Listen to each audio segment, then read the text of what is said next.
Assalamualaikum. Nama saya Muhammad Amir Hazimi bin Muhammad Nazim.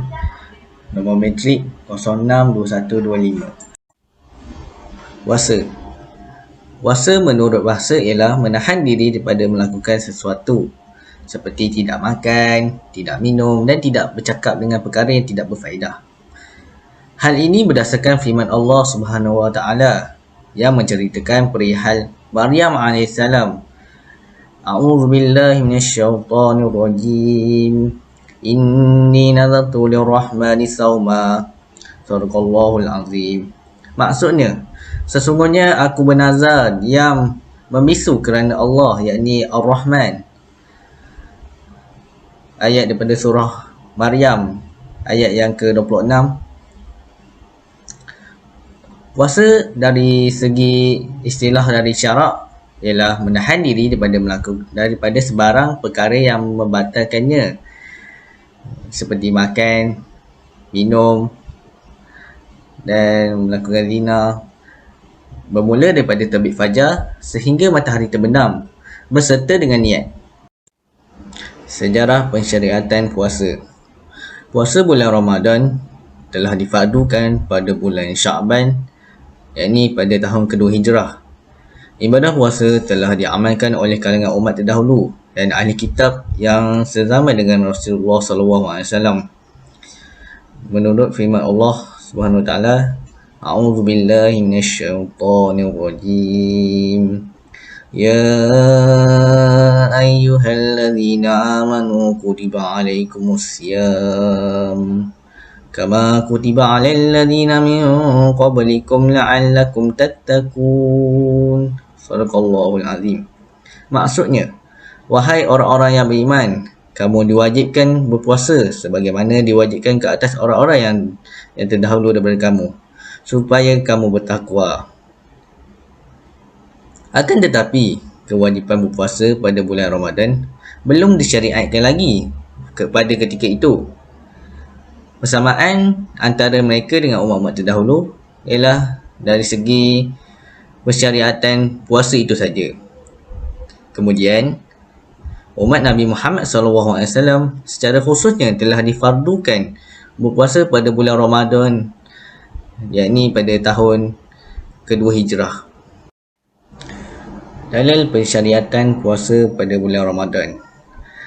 Dalil difardukan puasa pada bulan Ramadan ialah menurut firman Allah Subhanahu Wa Taala, A'udzu billahi minasyaitonir rajim. Syahrul Ramadan alladzi unzila fihi al-Qur'an hudan lin-nasi wa bayyinatin minal huda wal furqan. Faman syahida minkum asy-syahra falyasum. Shadaqallahul azim. Maksudnya, masa yang diwajibkan kamu puasa itu ialah bulan Ramadan, yang padanya diturunkan Al-Quran yang menjadi petunjuk bagi sekalian manusia dan menjadi keterangan-keterangan yang menjelaskan petunjuk dan menjelaskan perbezaan antara yang benar dan yang salah. Oleh itu, sesiapa dari antara kamu yang menyaksikan 6 bulan Ramadan atau mengetahuinya, maka hendaklah ia berpuasa pada bulan itu. Surah Al-Baqarah ayat 185. Dalil pensyariatan puasa yang kedua iaitu melalui hadis Rasulullah SAW bersabda, Bunyal Islamu ala khams, syahadatu an la ilaha illallah wa anna Muhammadar Rasulullah wa iqamis salat wa ita'iz zakat wal hajju wa shaumi Ramadan. Maksudnya, Islam dibina atas 5 perkara, iaitu bersaksi bahawa tiada Tuhan yang berhak disembah dengan sebenar-benarnya melainkan Allah, dan Nabi Muhammad SAW iaitu pesuruh Allah, mendirikan solat, menunaikan zakat, menunaikan ibadah haji di Mekah Baitul Haram dan berpuasa di bulan Ramadan. Hadis riwayat Al-Bukhari dan Muslim. Seterusnya, dalil pensyariatan yang ketiga, hadis tentang Rasulullah SAW bersabda kepada seorang badui yang bertanya kepadanya, Akhbarni madza farda alayya min as-shaum? Faqala syamu Ramadan. Maksudnya, beritahulah aku apakah puasa yang Allah wajibkan ke atasku. Orang badui itu bertanya kepada Rasulullah. Lalu baginda sallallahu alaihi wasallam menjawabnya, puasa Ramadan.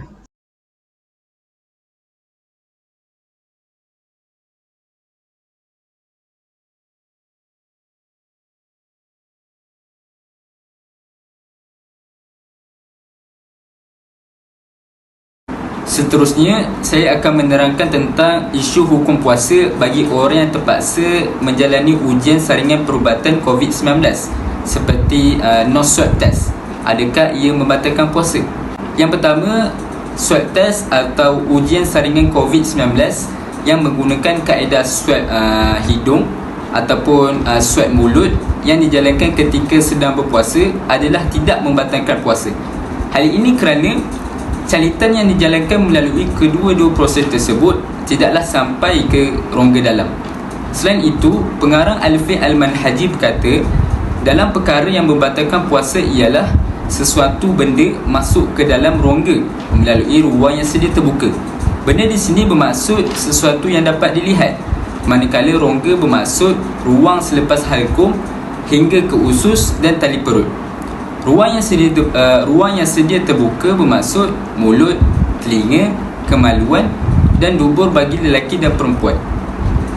Jika dilihat, kaedah swab hidung ini tidaklah menyebabkan alat swab dimasukkan sehingga sampai ke rongga di bahagian dalam. Ia hanya sampai ke kawasan rongga hidung yang paling atas. Justru itu, hal ini tidaklah menyebabkan puasa seseorang terbatal. Manakala kaedah swab mulut pula ialah alat swab akan dimasukkan ke dalam rongga mulut hingga ke kawasan belakang anak tekak dan ia tidaklah sampai melepasi bahagian halkum. Selain itu juga, ia juga tidaklah termasuk perbuatan yang menggambarkan perkara yang boleh mengenyangkan atau menghilangkan dahaga. Sebaliknya, ia adalah bagi keperluan perubatan. Oleh itu, kaedah saringan ini tidaklah membatalkan puasa. Kesimpulannya, swab test ataupun ujian saringan COVID-19 yang dijalankan ketika berpuasa adalah tidak membatalkan puasa.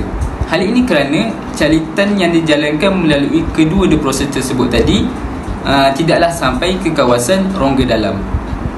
Taib, saya Muhammad Hanif bin Muhammad Ali, pelajar Diploma Sejarah dan Tamadun Islam, nombor metrik 063900. Taib, saya Muhammad Hanif bin Muhammad Ali, pelajar Diploma Sejarah dan Tamadun Islam, nombor metrik 063900. Baik, isu mengumpat dan berkata keji ketika berpuasa. Kita sebagai umat Islam sedia maklum bahawa ibadah puasa disyariatkan kepada umat Islam setiap kali tibanya bulan Ramadan. Oleh itu, seorang Muslim itu harus menjaga perkara-perkara yang boleh membatalkan puasa, seperti keluar air mani, memasukkan sesuatu dalam rongga atau berjimat dengan isterinya di siang hari ketika puasa. Hal ini demikian kerana matlamat puasa itu sendiri untuk seorang Muslim ialah untuk mendapatkan ketakwaan daripada Allah Subhanahu wa taala. Okey, pertama, puasa ini adalah merupakan satu penyucian jiwa. Iaitu puasa ini merupakan penyucian jiwa rohani dan jasmani kepada manusia. Oleh itu, puasa merupakan satu ibadah yang khusus. Terdapat beberapa keistimewaan yang disebutkan oleh Al-Imam Razali dalam kitab Arba'in fi Usuluddin. Iaitu pertama, puasa ini cenderung pada penahanan diri. Ia merupakan amal yang bersifat rahsia yang tidak boleh dilihat oleh seorang kecuali Allah. Ia tidak seperti solat, zakat dan yang lain. Kedua, ia mengatasi musuh Allah, kerana sesungguhnya syaitan adalah musuh. Musuh tidaklah kuat kecuali dengan perantaraan syahwat. Sedangkan kita puasa ni lapar. Jadi sedangkan dengan lapar tu menyelesaikan semua syahwat yang merupakan ala-ala syaitan. Jadi syahwat kita akan kalah dengan kita berpuasa, dengan kita lapar. Kedua, mengumpat dan berkata keji ini merupakan perkara yang dilarang oleh Rasulullah sallallahu alaihi wasallam.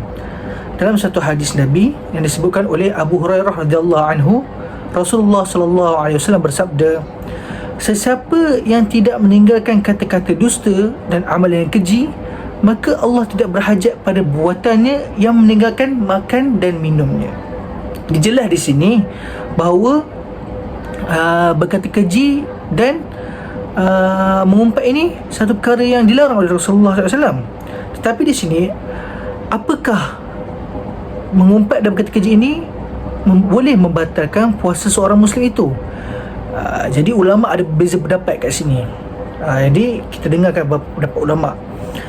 Pertamanya iaitu ulama berpendapat bahawa hadis ini tidak membawa maksud bahawa mengumpat itu boleh membatalkan puasa. Jadi ulama mengatakan tidak.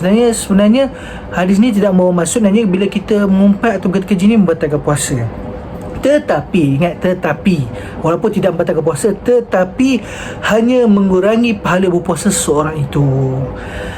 Imam Ibn Hajar Al-Asqalani telah menukilkan pandangan Imam Al-Baidawi menyatakan bahawa tujuan asal pensyariatan puasa itu bukanlah hanya menahan diri dari lapar dan dahaga, malah ia turut menahan diri dari hawa nafsu dan syahwat.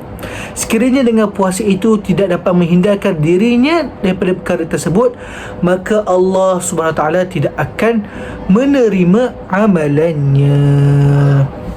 Jadi nanya puasa itu sendiri, dia nanya untuk kita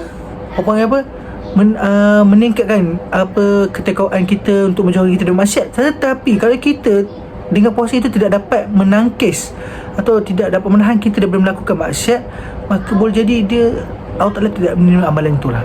Tapi tidak membatalkan puasa, cuma tidak diterima amalannya ataupun dikurangi pahalanya. Secara ringkasnya, perbuatan ini tidak seharusnya seorang Muslim itu melakukan hal perbuatan demikian ketika puasa. Hal ini kerana perbuatan ini hanya menjadikan amalan puasa tersebut menjadi sia-sia dan merugikan. Jadi sia-sia je puasa kita dan merugikan sahaja puasa yang kita buat sekiranya kita tetap melakukan, iaitu mengumpat ataupun berkata keji. Wallahu a'lam. Hikmah berpuasa. Pensyariatan puasa pada bulan Ramadan adalah cara yang termudah untuk menunaikan hak Allah dan tanggungjawab hamba kepadanya. Bulan Ramadan ialah bulan yang suci. Amalan yang dilakukan akan dilipat gandakan pahalanya. Puasa yang sempurna akan menyedarkan hati orang yang beriman, bukan sekadar menahan lapar dan dahaga sahaja. Antara hikmah puasa ialah bukti ketaatan kepada Allah. Melaksanakan ibadah puasa dengan sepenuh hati dan penuh keimanan. Ramadan adalah madrasah untuk muhasabah diri ke arah perubahan yang lebih baik. Qala Rasulullah sallallahu alaihi wasallam, "Man shama Ramadana imanan wa ihtisaban, ghufira lahu ma taqaddama min dhanbi." Nabi sallallahu alaihi wasallam bersabda, barang siapa yang melaksanakan puasa Ramadan dengan keimanan dan keikhlasan, maka diampuni dosanya yang telah berlalu. Hadis riwayat Bukhari dan Muslim. Seterusnya, puasa dapat melatih diri sabar. Kekenyangan yang berterusan dalam kehidupan seseorang akan memenuhi dan menyuburkan jiwanya dengan sifat keras hati dan keterlaluan. Contohnya apabila seseorang membeli makanan lebih daripada kuantiti yang diperlukan. Pensyariatan puasa dapat mendidik jiwa dan mengurangkan sifat tersebut kerana amalan membazir itu ialah amalan syaitan. Sabda Rasulullah sallallahu alaihi wasallam, orang makan yang bersyukur sama kedudukannya seperti orang berpuasa yang sabar. Hadis riwayat At-Tirmizi dan Ibnu Majah. Sebaiknya belilah secara bijak mengikut keperluan kehidupan seharian. Yang ketiga ialah bulan 1000 rahmat. Kedatangan Ramadan membawa rahmat dan keluasan maghfirah yang tidak terhingga untuk umat manusia. Di dalam bulan Ramadan terdapat satu malam yang lebih baik dari 1000 bulan, iaitu malam Lailatul Qadar. Firman Allah dalam surah Al-Qad, Lailatul Qadri khairum min alfi syahr. Malam Lailatul Qadar itu lebih baik daripada 1000 bulan. Yang keempat, muhasabah diri dengan cakna akan keadaan sekeliling. Pada bulan Ramadan ini, tinjau kawasan pertempatan kita. Tulis rekod bagi rumah yang terdapat anak-anak yatim, ibu tunggal dan fakir yang hidup serba kekurangan. Santunilah mereka anak-anak yatim seperti menjemput mereka menghadiri program berbuka puasa ataupun salat tarawih bersama. Firman Allah dalam surah Al-Baqarah, "Fid dunya wal akhirah wa yas'alunaka 'anil yatama qul islahun lahum khair." Mengenai masalah anak-anak yatim, katakanlah memperbaiki keadaan anak-anak yatim itu amatlah baik. Perkataan yatim disebut dalam Al-Quran sebanyak 23 kali. Pastinya ia memberi satu isyarat jelas kepada umat Islam bahawa mereka perlu memberikan perhatian serta pembelaan untuk membolehkan anak yatim hidup selesa seperti orang lain yang mempunyai ibu bapa. Akhir Ramadan, bulan Al-Quran. Sempena Ramadan sebagai bulan turunnya Al-Quran, perbanyakkanlah bacaan Al-Quran. Hal ini kerana Allah melipat gandakan pahala membacanya jika dibandingkan dengan bulan lain selain Ramadan. Sabda Nabi Muhammad sallallahu alaihi wasallam, "Iqra'ul Quran fa innahu ya'ti yaumal qiyamah syafi'an li ashabihi." Bacalah kamu Al-Quran, sesungguhnya Al-Quran pada hari kiamat akan datang memberi syafaat kepada pembacanya. Riwayat Muslim. Gandakan bacaan Al-Quran di bulan Ramadan kerana sesungguhnya pada bulan ini amalan sunat ganjarannya ibarat amalan wajib. Pupuk semangat istiqamah dalam satu amalan walaupun sedikit dalam sehari. Hal ini untuk melatih diri merasai kemanisan dalam mengalunkan ayat suci dengan memahami isi kandungan mukjizat kurniaan Allah kepada Nabi Muhammad sallallahu alaihi wasallam. Taib.